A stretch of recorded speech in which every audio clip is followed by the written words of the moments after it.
안녕하세요. 평생 잊지 못할 어버이날을 겪었던 40대 후반 여자입니다.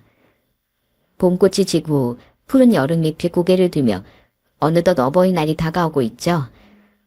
부모님께 식사를 대접하고 선물을 드리거나 자식들에게 카네이션 꽃을 받는 등 그날은 사람들에게 의미 있는 기억을 많이 남겨주는 날인 것 같아요. 그리고 제겐 이런 평범한 기억들과 더불어 한 가지 아주 강력한 기억이 남아있답니다. 그건 바로 제 전 남편과 관련된 기억인데요.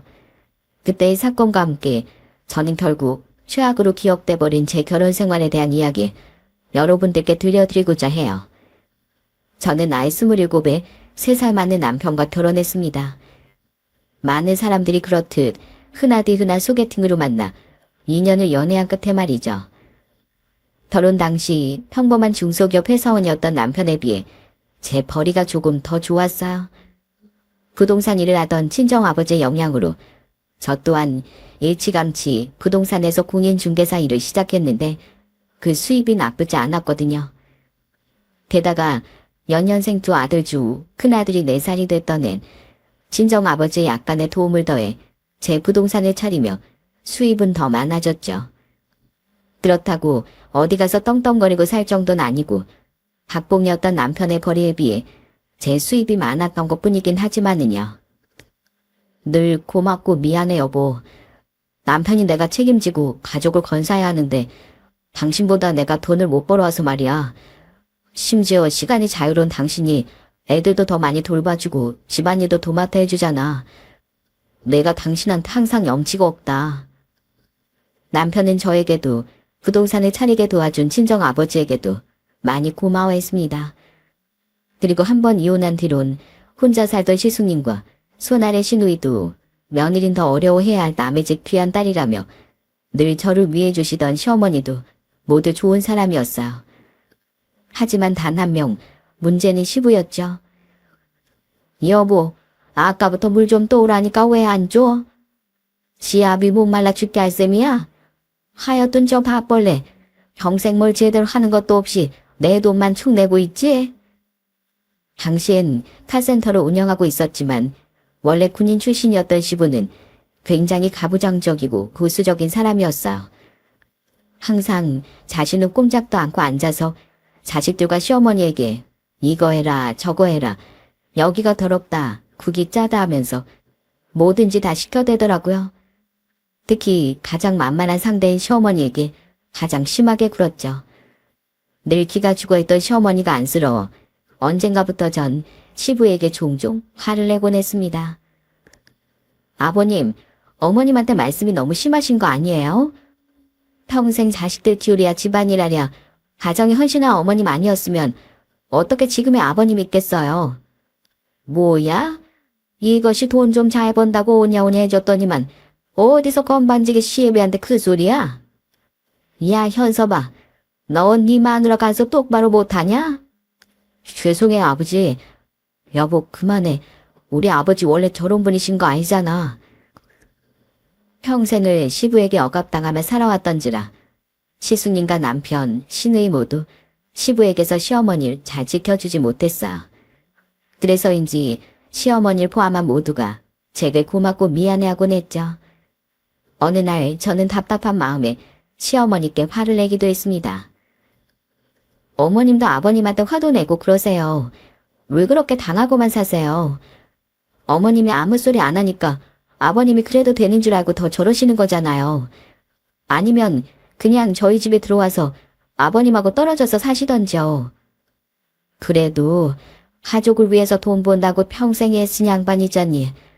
나 없으면 밥도 못 얻어먹고 죽을 사람을 어떻게 혼자 두겠어?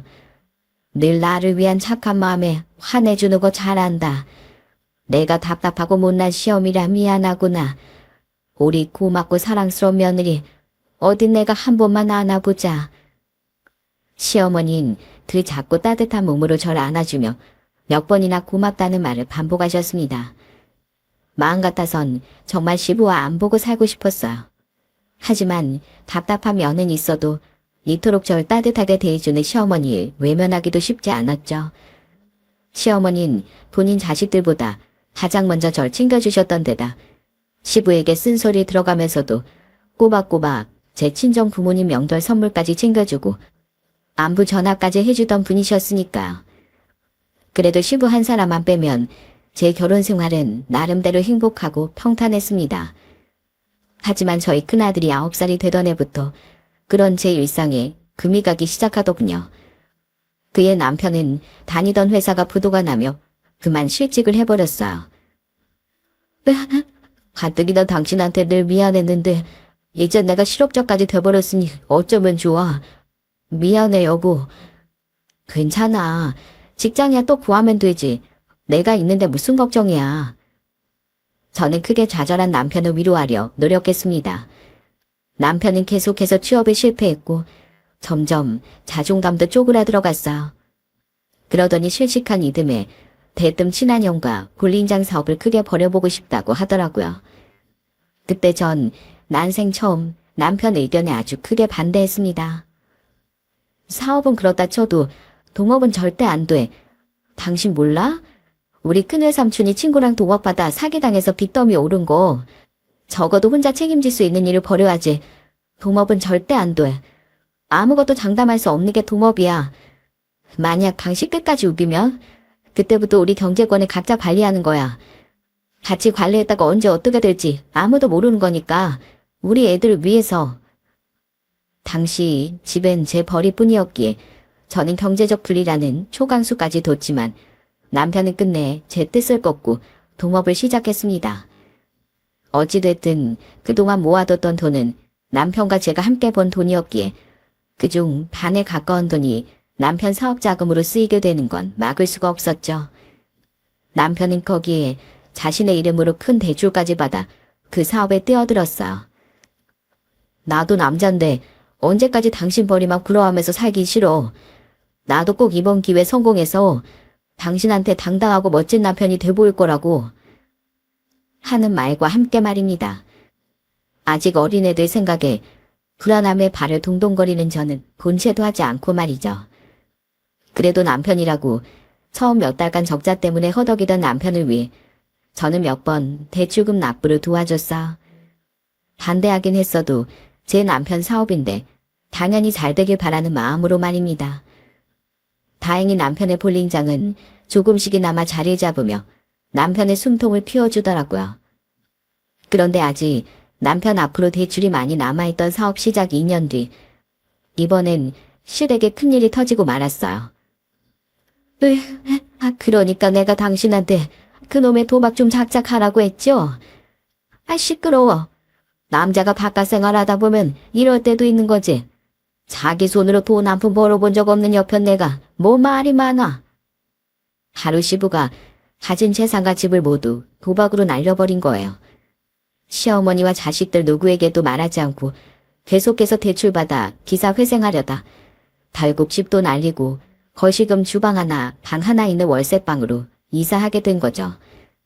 자식들은 모두 걱정스러운 표정이었지만 사고를 친 당사자인 시부는 끝까지 뻔뻔하게도 시어머니에게 호통을 치더라고요.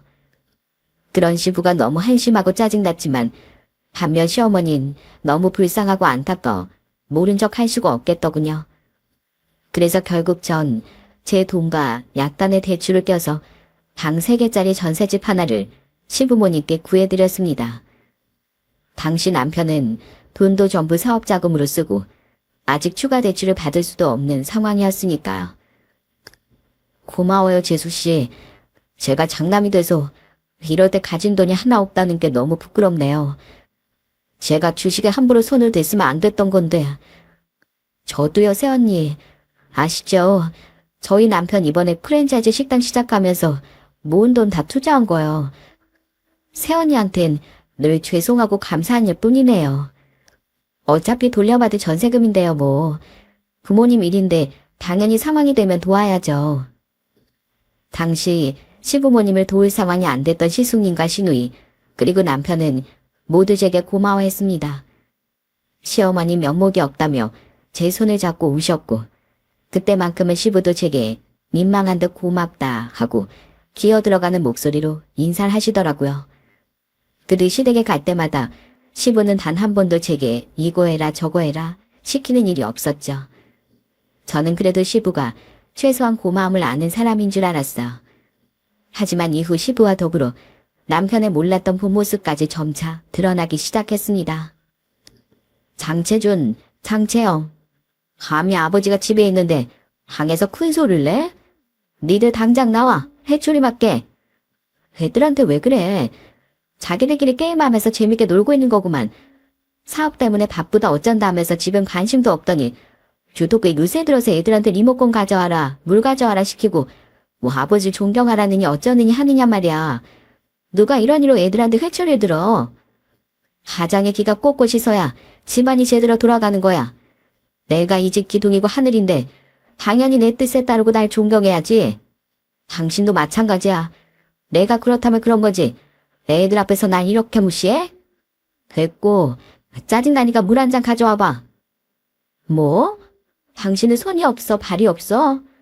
그리고 부모를 존경하는 것도 중요하지만 부모든 자식이든 서로를 진심으로 존중하는 게 진짜 화목한 가족이지. 당신 전엔 안 그러더니 요즘 점점 아버님 판박이가 돼가는 거 알아? 그게 뭐 어때서? 솔직히 집에 돈 벌어놓은 가장이면 그 정도 존경은 마땅히 받아야 하는 거 아니야? 그래, 전엔 당신이 나보다 워낙 잘 버니까 내가 기 좀 물려서 살았어. 근데 지금은 내가 당신보다 훨씬 잘 벌잖아. 이제야 집안이 똑바로 돌아가게 된 거라고. 당신 고마운 줄 알아. 나만큼 돈 잘 버는 남편 만나기가 쉬운 줄 알아?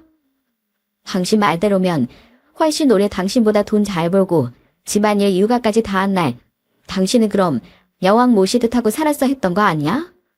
그리고 경제권 각자 관리해서 각출하는 생활비 빼면 당신 돈 내가 만져본 적도 없는데 내가 뭘 고마워해?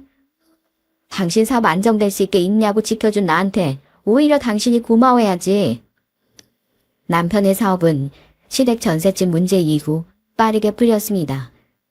덕분에 남편은 남은 대출을 청산한 뒤 그토록 원하던 성공을 하게 됐죠. 거기까진 기뻤지만 문제는 왜 성공을 하면서부터 남편의 모습이 180도 달라졌다는 거예요. 처음엔 이 사람이 왜 이러나 싶어 정말 박 터지게 싸웠습니다.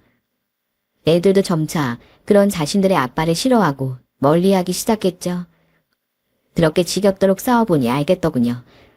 남편은 변한 게 아니라 본디 딱 시부처럼 이기적이고 가부장적인 인간이었다는 걸요. 남자는 하늘, 여자는 땅이야. 그동안 내가 좀 맞춰주고 살았다고 내가 평생 당신한테 누이어 살 거라는 착각은 그만둬. 축구 보게 맥주랑 술상 좀 봐오라는 게 그렇게 질색을 할 일이야?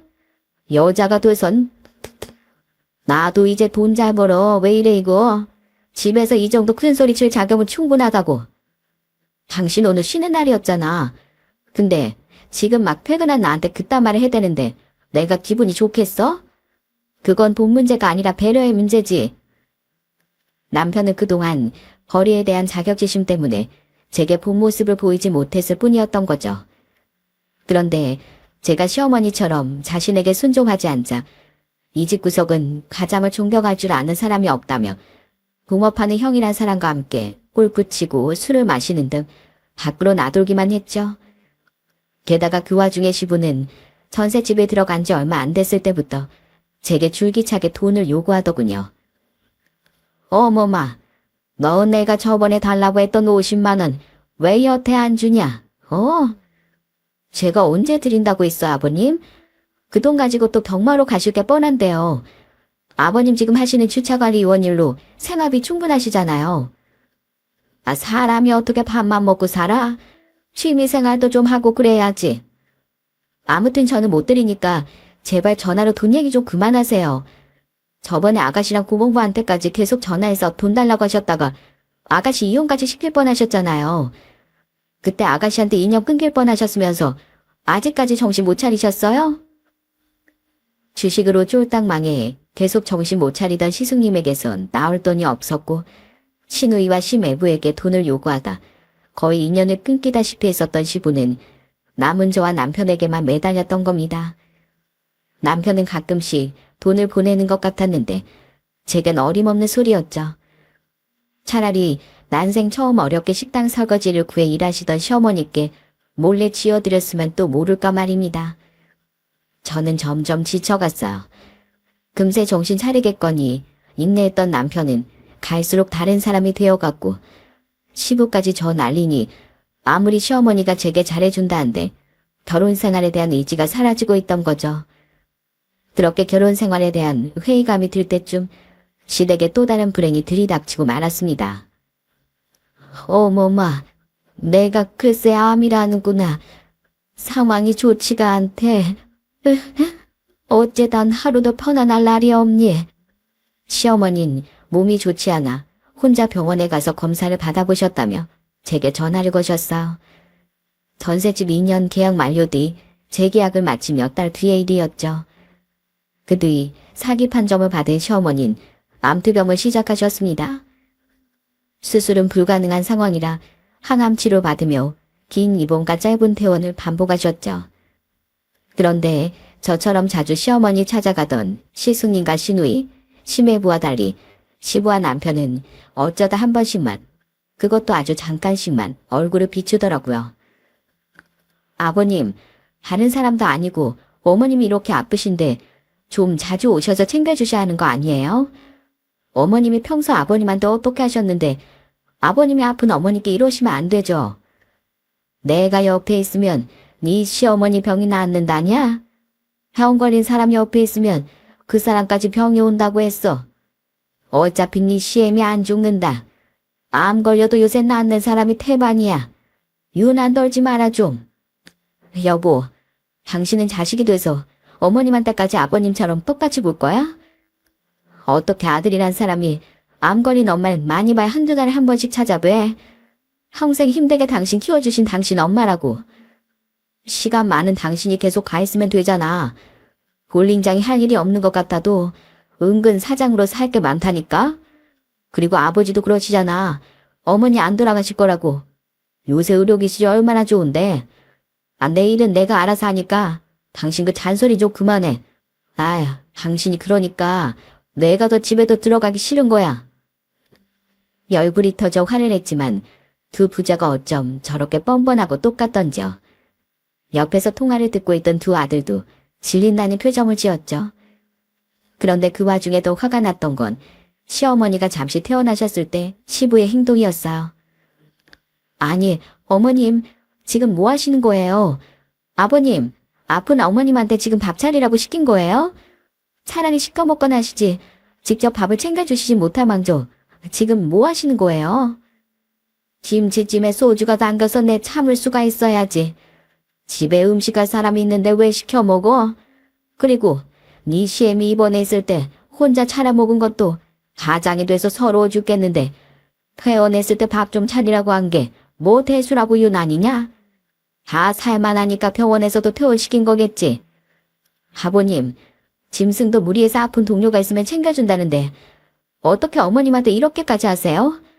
어머님, 차라리 퇴원해 계실 땐 요양병원에 입원해 계세요. 제가 그 병원비 내드릴게요. 우선 저희 집으로 가세요. 아버님, 진짜 어머님이 돌아가시진 않겠지 싶어서 이러시는 거예요? 병원에서 지금 어머님 항암 치료도 포기해가는 중인 거 알고 계세요? 아버님 나중에 이러시다 진짜 후회하고 청벌받으실 거예요.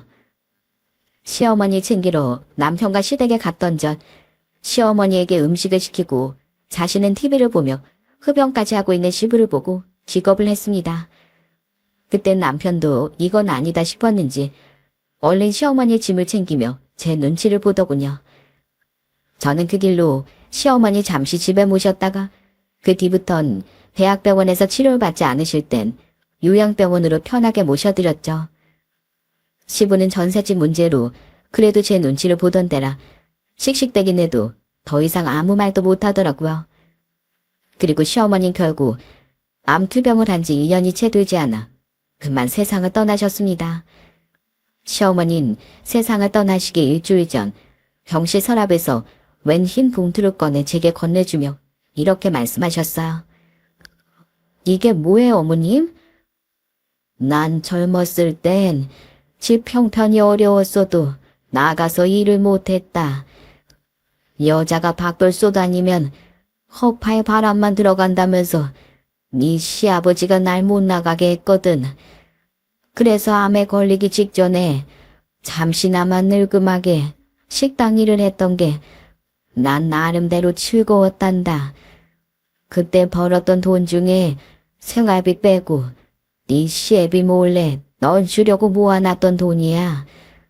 그동안 내가 너한테 받은 마음의 위로가 너무 커서 그렇게라도 너에게 마음을 갚고 싶었단다.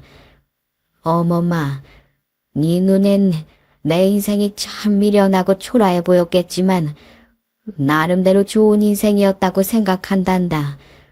어쨌든 자식 셋을 장성하게 키웠고 무엇보다 내게 뭐 하나 제대로 해준 것도 없는 날 끝까지 지키려 애써주는 어멈 널 만났잖니. 내가 보기에도 하범이 자꾸 네 시애비를 닮아가는 것 같아 걱정이긴 하다만 우리 손주들은 다행히 지들에 비해 안 닮고 널 닮아 착한 것 같아서 그나마 내 마음이 놓인다. 어머마, 그동안 고마웠다. 내 죽어서도 나한테 잘해준 은혜 잊지 않으마. 처음이자 마지막으로 들었던 시어머니의 자신 인생에 대한 회고였습니다. 시어머니께서 주신 봉투 안엔 10,000원과 50,000원, 5,000원권까지 섞인 500만원이 들어있었죠. 그 돈을 모으며 제 생각을 했을 시어머니 생각에 전 시어머니가 돌아가신 후에 참 많이 울었네요. 시부는 시어머니가 정말 돌아가실 거라곤 생각지도 못한 건지 장례가 진행되는 내내 허탈한 표정이더라고요. 저는 그런 시부나 또 시어머니께 얼굴 몇 번 비추지도 않은 주제에 서럽게 울던 남편을 보며 더욱 그 집에 대한 정이 떨어졌죠. 그리고 시어머니를 잃은 슬픔을 제대로 추스르기도 전에 이혼에 대한 제 마음에 쐐기를 박아줄 사건이 발생했습니다. 그날은 시어머니의 장례 몇 주 뒤 다가온 어버이날이었어요. 여보, 이번 어버이날 어떻게 할 거야? 몰라. 당신 어머님이 돌아가셨는데 지금 어버이날 생각이 나? 특히 난 돌아가신 어머니만 생각하면 화가 나서 아버님한테 아무것도 해드리고 싶지도 않아. 그래도 어버이날인데 당신 아무것도 안 준비했으면 나라도 선물 준비할게. 어머니 그렇게 보내고 나니까 남은 부모님들에게라도 잘하고 싶은 마음이 들어서 그래.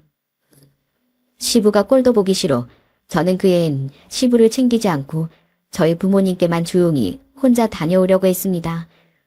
남편이야 평소에 그런 건 전부 저한테 떠넘기는 사람이었으니 신경도 쓰지 않았죠.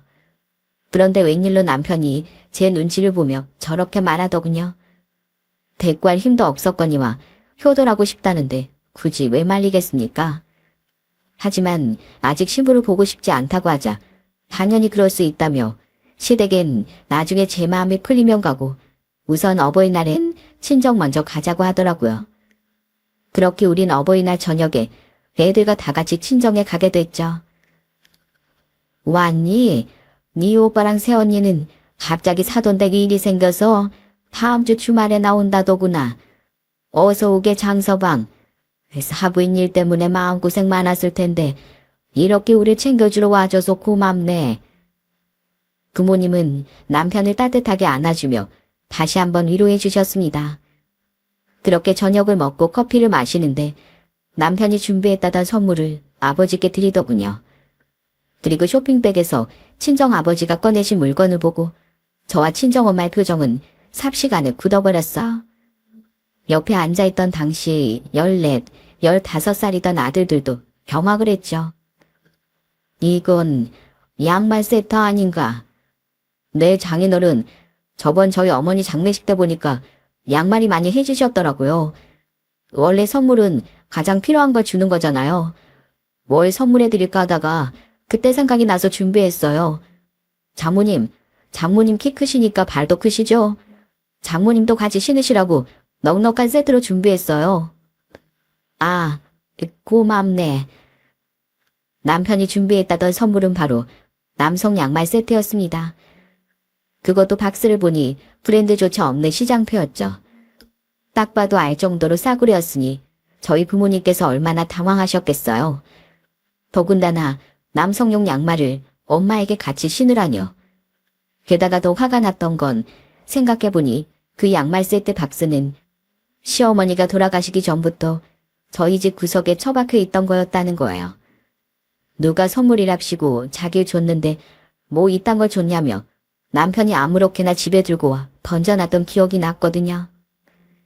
저희 부모님은 차마 선물 준 사람 앞에서 싫다는 말씀을 못하시고 어색하게 고맙다고 말씀하셨습니다. 남편은 뭐가 그렇게 당당한 건지 두 분께 쌩글쌩글 웃어 보이더라고요. 당장 소리를 지르고 싶던 전 부모님이 걱정하실까 우선 그 자리에선 겨우 화를 참았죠. 그렇게 어색한 분위기 속에서 자리는 마무리됐습니다.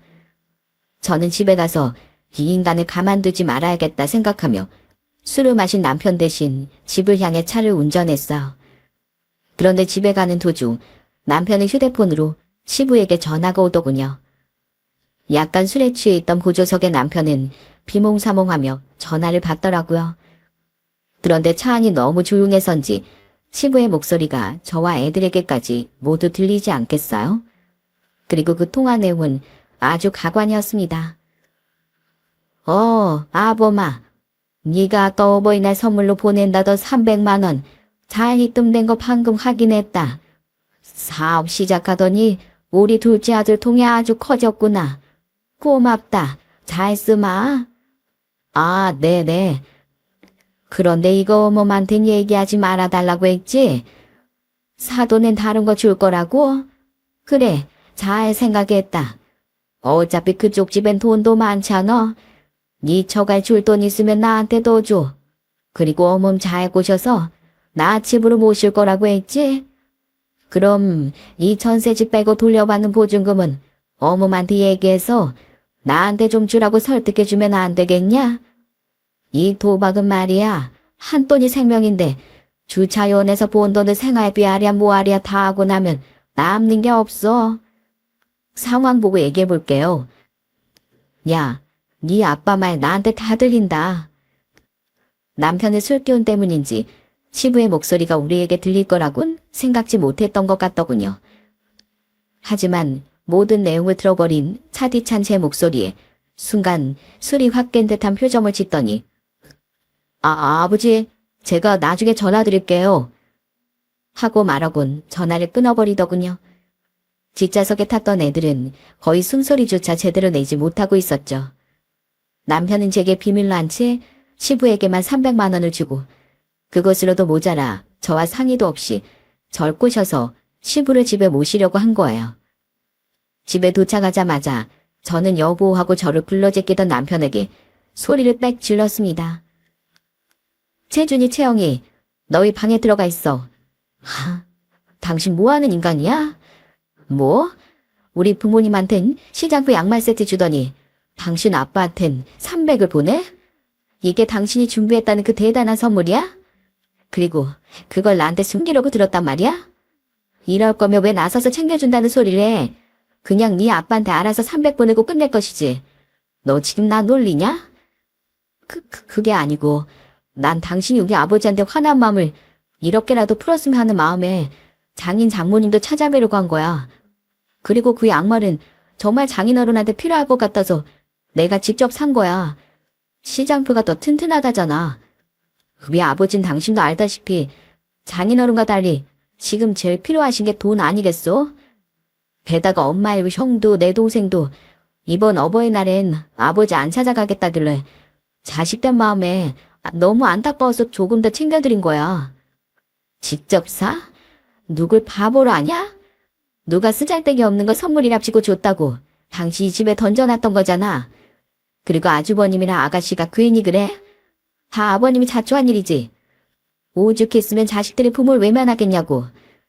그리고 내가 화난 마음을 풀었으면 좋겠다고? 왜? 당신 요즘에 내 기분 신경도 안 쓰고 막 나갔으면서. 설마 아까 난 생각지도 못했던 당신 아버지 모시는 일 때문에? 나 살살 꼬드기려고. 그렇게 여자가 어쩌고 하면서 무시할 땐 언제고. 당신 아버지 모실 사람 필요할 것 같으니까 살살 달래려고 했니? 그것도 그딴 싸구려 양말로? 게다가 당신이 언제부터 그렇게 효자였다고 당신 아버지 모셔? 제가 길길이 날뛰자 남편은 허둥지둥 변명만 늘어놓더군요. 그런데 그 변명이라는 것이 들으면 들을수록 기가 차더라고요. 아니, 사실 이번에 어머니 들어가시고 나니까 남은 아버지한테라도 잘해드려야겠다는 생각이 들었어. 형도 동생도 아버지 안 챙기려고 드니까 나라도 챙겨드려야겠다는 마음 든 게 그렇게 잘못이야? 당신도 그래. 며느리도 자식인데 우리 엄마 그렇게 챙겼으면 아버지도 챙겨줄 수 있는 거 아니야? 그래. 내가 선물로 장인 장모님이랑 우리 아버지 차별한 거 미안해. 근데 어차피 난 안 쓰는 양말 두 분께 선물로 드려도 문제 없는 거 아니야? 그리고 나도 자식이잖아. 내가 번 돈으로 내 부모님 좀 더 챙길 수도 있는 거지. 어머님하고 아버님하고 같아? 평생 헌신한 어머님 돌아가실 때도 그렇게 모질게 군 아버님인데 뭐 나한테 고마워는 하겠어? 아니, 애초에 그 고마움 받고 싶지도 않아. 그래, 앞으로 반이 안 할 테니까 당신이 번 돈으로 당신 아버지 챙기면서 살아. 엄만 나한테 당신 아버지 모시는 거 떠맡기려고 하지 말고 당신 혼자서. 뭐? 그럼 당신은 뭐하고? 난 내가 번 돈으로 내 부모님한테 효도하고 살 거야. 당신 없이 우리 애들이랑만. 못 알아들어? 당신하고는 이혼이야. 더는 당신이랑 못 살아. 뭐? 여보, 왜 갑자기 말이 거기로 튀어? 오늘 일은 내가 잘못했다니까? 우선 진정 좀 해봐, 어? 갑자기? 난 이미 당신한테 정 떨어진 지 오래야. 난 당신이랑 당신 아버지처럼 잘해준 고마움을 알긴커녕 당연하게 여기고 더 뻔뻔하게 뭔가 바라는 인간들이랑은 한시도 가족으로 엮이고 싶지 않아. 정말 어떻게 이런 인간과 제가 15년을 살아왔지 싶어 구역질이 치밀었습니다. 가뜩이나 오만정이 떨어진 상황에서 마지막 남은 제 인내심까지 바닥난 거죠. 저는 당황해서 어쩔 줄 모르는 남편을 앞에 두고 시부에게 전화를 걸었어요. 그리곤 상황을 모르고 있던 시부에게 냅다 전셋집에서의 퇴거를 통보했습니다. 갑자기 이 집에서 나가라니. 어머마, 그게 무슨 소리냐? 안 그래도 아버님한테 5만 점 다 떨어져서 다음 재계약 땐 계약 연장 없이 집 빼려고 했거든요. 그 뒤는 애들 아빠한테 알아서 하라고 하고 그때 이혼도 하려고 했고요. 저 이 사람한테도 더 이상 남은 정이 없거든요. 근데 이 사람이 저희 부모님한텐 어버이날 선물로 싸구려 양말 세트 주고 아버님한테 300만 원 준 데다가 당연하게 아버님 모시려고 한 일까지 제가 전부 알아버렸네요. 제가 미쳤어요? 은혜도 모르는 사람한테 은혜 베풀게? 그리고 아버님, 힘들 때 전셋집 마련해준 며느리한테 고마워하지 못할 망정 그 집 전세 보증금까지 탐내셨어요? 아까도 말씀드렸죠? 은혜도 모르는 사람한테 제가 왜 은혜를 베풀어야 하냐고요. 그지, 저 당장 집주인한테 뺀다고 말할 테니까 이사 준비나 얼른 하세요. 그리고 저 이 사람하고 이혼할 거니까 알콩달콩 서로 모시든 모심 당하든 알아서 사시고요. 아이고, 어머마, 그 300 때문에 마음 상했니? 네, 얼른 돌려주마. 네 집에 얹혀서도 안 살게. 그냥 난 이 집에서 얌전하게 살마. 고래 싸움에 새우등 터지는 것도 아니고 웬 니들 싸움에 내 집을 가지고 이러냐? 현섭이 그놈이 밥을 제대로 할 줄 아냐? 빨래를 제대로 하겠냐? 그놈이랑 나랑 너 없이 둘이 어떻게 살아? 아버님이든 그 사람이든 손이 없어요? 발이 없어요? 역시 둘이서 다 나한테 떠넘기려고 모시네 만회했던 거지. 저는 할 말 다 했으니까 그만 끊을게요. 그렇게 제가 통화를 끝내니 남편이 뻥진 표정으로 절 쳐다보더군요. 저는 그런 남편에게도 턱을 치켜들고 말했죠. 왜? 더 할 말 있어? 여보, 진짜 이럴 거야? 갑자기 아버지 집을 빼겠다고 하면 아버지 어디로 가시라고? 이럴 거야. 그리고 당신이 이 집으로 모시고 오지도 못해. 당신도 당장 이 집에서 나가야 할 거거든. 알지? 이지. 나 결혼할 때 친정아버지가 싸게 직접 구해주신 내 명의 집인 거. 결혼 전에 가져온 재산이라 당신 몫은 없어. 당신 어차피 애들한테 관심도 없잖아. 그러니까 짐 싸서 이 집에서 하루빨리 혼자 나가. 알아서 집 구해서 그렇게 모시고 싶어 하던 당신 아버지 모시고 살든가 말든가. 그건 알아서 하고 꺼지라고. 진짜 저 없이 이럴 거야, 여보? 저는 저를 붙잡는 남편을 뿌리치고 겁을 먹고 있을 애들 방으로 들어갔습니다. 그런데 애들은 한숨을 푹 쉬는 절 오히려 꼭 안고 위로해 주더라고요. 그네는 변성기가 와서 어느덧 굵어진 목소리로 힘내라고 엄마에겐 우리가 있다고 말해 주었죠. 그날 그런 아이들의 위로가 그의 어버이날에 애들에게 받은 최고의 선물이었다고 생각해요. 다음날 전 애들 모두 학교에 보내고 남편도 출근할 때까지 기다렸다가 늦지막이 출근했어요. 그리고 시부가 살던 전셋집 주인에게 전화해 계약 만료일보다 빠르게 집을 빼고 싶다고 부탁했습니다. 워낙에 잘 나가는 집이었던지라 집주인은 흔쾌히 알았다고 말했죠. 그 뒤 한 일은 친정아버지 계좌로 3천만 원을 보내드리는 일이었어요. 남편이 시부에게 보낸 금액이 정확히 10배였죠. 아버지, 통장 보셨어요? 그래, 웬 돈이니? 예전에 저 부동산 차릴 때 도와주신 거에 어버이날 용돈 보탠 거예요. 어제 많이 서운하고 놀라셨죠? 죄송해요. 그리고 저는 죄송하다는 말과 함께 일목요연하게 전날의 일과 이혼하기로 한 모든 일에 대해 설명드렸습니다. 그동안 부모님이 걱정하실까봐 시부와 남편의 행동에 대해 말씀드리지 않았는데 그날 모든 걸 말씀드렸던 거죠. 제 말을 모두 들으신 아버지는 그저 잘 결심했다고 도움이 필요하면 언제든 말하라는 응원의 말씀을 해주시더라고요. 어머마, 사람들이 자꾸만 집을 보러 온다. 너 정말 이혼할 게냐? 네. 어차피 물어도 대답이 뻔한 말인데 자꾸 묻지 마세요. 저 바빠요. 자꾸 전화도 하지 마시고요. 며칠간 남편과 전 서로 투명인간 취급하며 같은 집에서 머물렀습니다. 그 와중에 시부는 계속 제게 전화해 난리법석을 떨었죠. 그렇게 며칠 뒤 갑자기 남편은 제게 다급한 말투로 이렇게 말하더군요. 여보, 지금 아버지 쓰러져서 응급실에 계시대. 조금 전에 깨어났는데 너무 무섭다고 우시면서 전화 왔어. 얼른 옷 입어 가보게. 나도 전화 받았어. 근데 당신이나 가. 자기가 요새 집 문제로 스트레스 너무 많이 받은 것 같다. 자기 그냥 이 집에 살게 해주던가 이혼하지 말고 자기 데리고 좀 살아주면 안 되겠냐. 이건 마음의 병이 몸의 병이 된 거다 하시길래 병원 응급실에 직접 전화해서 물어봤어. 아버님 어디가 아프신 거냐고. 그냥 술 취해서 길바닥에 잠들어 있던 걸 누가 신고해서 병원으로 옮겨진 거라더라. 뭐 갈 때 숙취 음료수라도 사가던가. 뭐? 아무리 그래도 그렇지. 어린이 쓰러지셨다는데 어떻게 문병을 안 가? 어머님 암이라고 진짜 돌아가실지도 모른다고 했을 때 어차피 안 죽는다고 문병은커녕 암 환자한테 밥하라고 시킨 사람이 아버님 아니야? 그 말 그대로 돌려줄게. 어차피 아버님 안 돌아가셔. 그리고 당신 아버지 마음의 병 생기지 않게 좋은 집 구해서 얼른 나가서 모셔. 당신 대단한 효자잖아. 어머님 돌아가실 땐 그렇게 얼굴도 안 비추더니 뒤늦게 효자 코스프레 하고 싶은 이 가식적인 인간아. 제 말에 남편은 발작 버튼이 눌린 사람처럼 갑자기 노발대발하며 날뛰더군요. 방에 있던 아들들이 놀라서 달려나와 제 앞을 막아서니 남편은 하하하고 코웃음을 치며 그래 이혼해 하고 소리치더라고요. 그래 해. 그까짓 거 하나도 안 무서워. 내가 돈이 없어 뭐가 없어. 당신 없으면 내가 효도 못할까봐? 나 당신한테 아쉬울 거 하나도 없거든?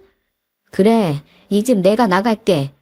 어디 한번 애들 혼자 키우면서 개고생하고 잘 살아봐. 나중에 후회해도 때는 늦었다는 거 절대 잊지 말고. 그날 남편은 제가 준비해두었던 합의 이혼 서류에 드디어 서명을 했습니다. 그리고 얼마 뒤 빠르게 새 세입자가 구해지며 시부는 전셋집에서 이사를 해야 했어요. 남편은 집에서 나가는 날 마지막까지 절 노려보곤 급하게 구하느라 시세보다 조금 비싸게 주고 대출 껴서 매매한 아파트로 시부와 이사하게 됐죠. 원래도 자기들 아빠를 좋아하지 않던 아들들은 자신들의 양육권에 조금도 미련을 갖지 않는 남편을 오래도록 치를 떨며 싫어했어요. 오래 고민했던 것과 달리 한번 실행에 옮기자 그렇게 이혼은 순식간에 끝이 났습니다. 저는 살던 집과 적당한 재산 분할을 받고 아이들과 셋이 집에 남게 됐죠. 매번 치고받고 싸우는 남편과 분노 유발자인 시부를 안 보고 살아도 되니 얼마나 속이 시원했는지 모릅니다.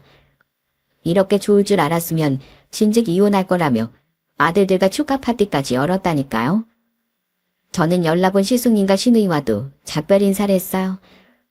시어머니 투병 당시 시부의 태도에 크게 실망한 두 사람은 제 이혼과 함께 자신들도 시부와 왕래하지 않을 거라고 말했죠. 그렇게 시어머니의 죽음 이후 서로 판박이었던 시부와 전 남편은 세상에 단 둘만 남게 된 거예요. 그런데 이혼 숙려 기간이 끝나기 직전에 시부가 제게 전화해서 뭐라고 했는지 아십니까? 왜요, 아버님? 아직도 저한테 무슨 볼 일이 남으셨어요? 저 이전화 마지막으로 아버님 전화는 더는 안 받을 거예요. 이건 그래도 며느리였던 사람으로서 마지막 예의로 받은 거예요.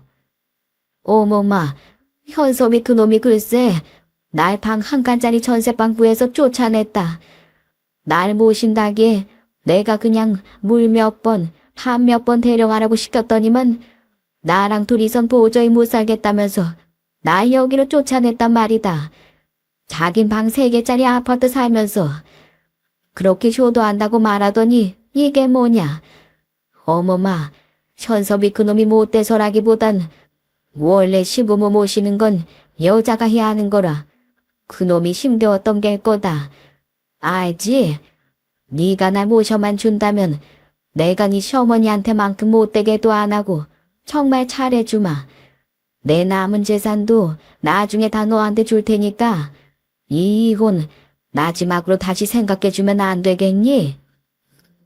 제가 왜 아버님 모시려고 제 인생을 시궁창에 처박아야 돼요?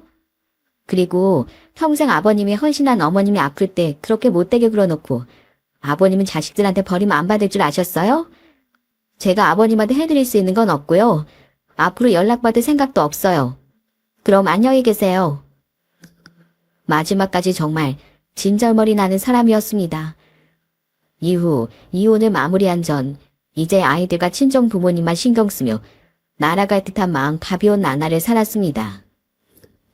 그렇게 세월을 보내다 보니 어느덧 6년이라는 세월이 흘렀고 저희 친정 부모님은 두 분 다 세상을 떠나셨죠. 전 남편은 처음 1, 2년은 그래도 애들하고 한 번씩 만나려고 하는 것 같더니 언젠가부턴 애들과도 연락을 뚝 끊더군요. 남편의 SNS를 본 둘째 아들은 남편이 웬 여자와 살림을 차린 것 같다고 말했죠. 그러거나 말거나 어차피 애들의 양육비는 따박따박 보내고 있었으니 전 남편이 연애를 하든 재혼을 하든 더 이상 제 알 바는 아니었습니다.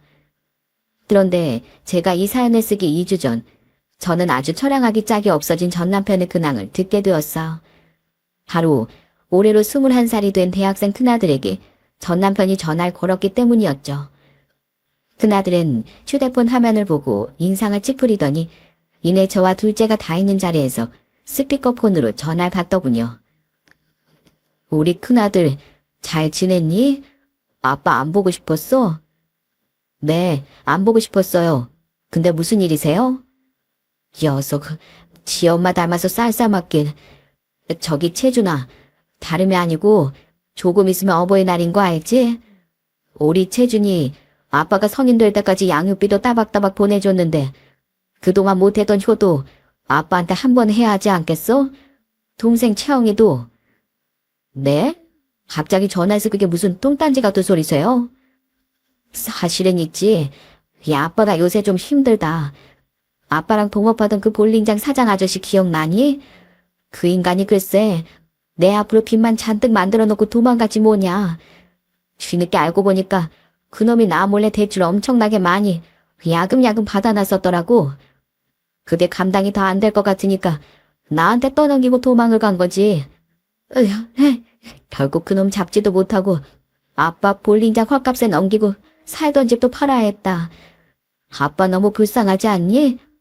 지금은 네 할아버지가 살고 있는 원룸 전셋집에 같이 살고 있어. 그래서 말인데 너도 나이가 올해로 21 아니냐. 아르바이트 하면서 모아놓은 돈 같은 거 좀 없어? 있으면 아빠 좀 어버이날 선물로 다오. 네 할아버지 요새 몸 다 안 좋아서 나 혼자 막노동하면서 병원비 대고 있는데 생활비가 모자라는구나. 내가 요새 도박에 하필 손을 대가지고. 이건 그냥 못 들은 걸 해다오. 혹시 네 엄만 잘 지내니? 부동산은 여전히 잘 되고? 아빠, 만나는 여자 있지 않으셨어요? 아, 망하고 차이셨구나. 그죠? 엄마 한 분 왜 물어요? 왜요? 이제 와서 또 엄마 돈이 아쉬워서요? 아버지, 제가 그래도 아버지 아들이니까 예의상 말은 안 끊고 여태 들어드렸는데요. 저는 역겨워서 저도 못 듣겠어요. 어버이날 용돈이요? 아버지가 어버이라서 저한테 뭘 해주셨는데요. 저랑 채영인 우리밖에 모르고 살아온 우리 엄마한테만 평생 효도하면서 살 거예요. 그러니까 아버지는 아버지한테 효도한다 어쩐다 하면서 이혼당한 아버진 아픈 할아버지한테 막 끝까지 효도하면서 사세요. 두 번 다시 아버지 목소리 듣고 싶지도 않으니까 도박을 하든 저희랑 엄마한테 다신 전화하지 마시고요. 그럼 끊을게요. 큰아들이 어찌나 조목조목 말을 잘하던지 옆에서 듣던 저도 놀랐습니다. 그런 큰아들의 싸늘한 말에 충격을 받은 건지 포기한 건지 얼마 지나지 않은 지금까진 전 남편은 아들들과 저에게 더는 연락을 하고 있지 않아요. 앞으로 연락이 오더라도 아들들은 절대 전화를 받지 않겠다고 하더군요. 그렇게 할머니 엄마에게 고마운 줄 모르고 살더니 결국 할아버지와 아버지 둘 다 벌을 받은 거라고 말하면서요. 그리고 그로부터 얼마 뒤 놀랍게도 큰아들은 제게 1,000만 원이 든 돈 봉투를 건네지 않겠어요? 저 곧 군대 가잖아요, 엄마. 이거 그동안 아르바이트하고 가외하면서 모아놓은 1,000만 원이에요. 군대 가기 전에 그동안 키워주셔서 감사했다는 의미로 엄마한테 꼭 드리고 가고 싶었어요. 미리 드리는 어버이날 선물이에요. 그 옆에서 둘째 아들은 자신의 형에게 볼멘 소리로 이러더군요. 혼자만 효자인 척하기 있어, 형? 엄마, 저도 어버이날에 드리려고 미리 떡 케이크도 주문해놓고 인터넷으로 엄마 새운동화도 사놨어요. 돈의 액수를 떠나서 애들이 이런 마음이 너무 고마워 눈물이 났습니다. 이렇게 착한 아이들이니 적어도 시부나 전 남편처럼 감사함을 모르는 철면피로는 살아가지 않을 거라고 생각해요. 그리고 절대 애들이 그렇게 되지 않도록 저는 때론 상냥하고 때론 엄한 엄마로서 늘 애들 뒤에 서 있을 생각이죠. 마지막으로 우리 애들의 아빠와 할아버지인 전 남편, 전 시부의 처참한 현재는 안타깝지만 스스로 자초한 불행인 걸 어쩌겠습니까? 감사함을 잊은 사람에게 절대 복은 돌아오지 않는 법인 것을요. 저는 사연을 듣고 계신 여러분께서 제 사연뿐 아니라 비슷한 사연을 많이 퍼뜨려 주셨으면 좋겠습니다. 그래야 후에 치를 대가가 두려워서라도 제 전 남편이나 전 시부처럼 양심 없는 인간들이 주변에 상처를 덜 주며 기본적인 도리는 하고 살아갈 테니까 말입니다. 5월은 따뜻한 가정의 달이죠. 이번 달 여러분의 가정엔 제 사연과는 다르게 감사함과 사랑이 넘치시길 바라며 이만 사연을 마치겠습니다. 감사합니다.